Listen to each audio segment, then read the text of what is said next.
Olá, pessoal! Vou falar um pouquinho hoje com vocês a respeito daquela testagem de portadores direcionada para grupos étnicos. Qual a diferença quando a gente tem um olhar voltado para um grupo étnico específico e para a população dentro de um geral? Nos grupos étnicos, nós costumamos ter casamentos muito entre famílias ali, né? Então, a diferença está exatamente nesse ponto de base. Ou então, pensando que eles já não casam mais hoje entre famílias porque esses grupos étnicos se expandiram, mas eles têm um ancestral em comum de origem. Então, por exemplo, temos lá o grupo dos egípcios. Os egípcios, eles têm um ancestral comum e eles procuram manter a comunidade egípcia ali crescendo. Então, existem casamentos hoje que ainda trazem essa tradição. Os afrodescendentes, né?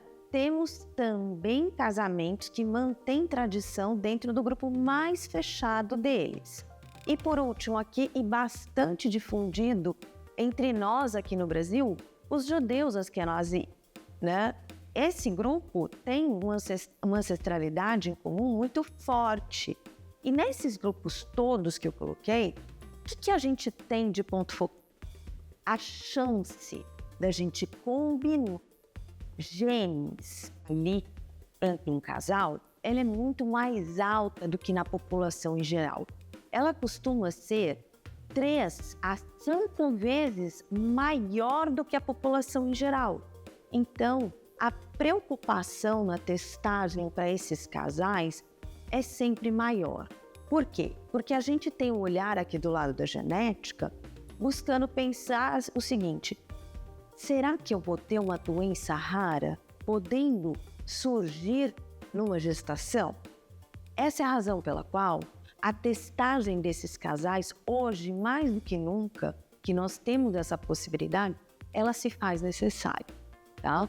Então, é importante a gente entender que nestes grupos não dá para eu usar um painel de portadores pequeno, enxuto. Não dá. Por quê? Porque eu tenho uma comunidade com informações genéticas que foram sendo passadas de uma geração a outra ali num grupo fechado. Então eu vou ter que olhar uma amplitude maior de genes, porque senão corro o risco de perder informação. E isso não dá para a gente deixar acontecer, ok? Então, gente, fica aqui o recado. Testagem genética para quem tem origem de grupo étnico, ela tem que ser feita de forma orientada, com um profissional geneticista acompanhando, tá? Inclusive para poder explicar de forma adequada esses resultados para vocês.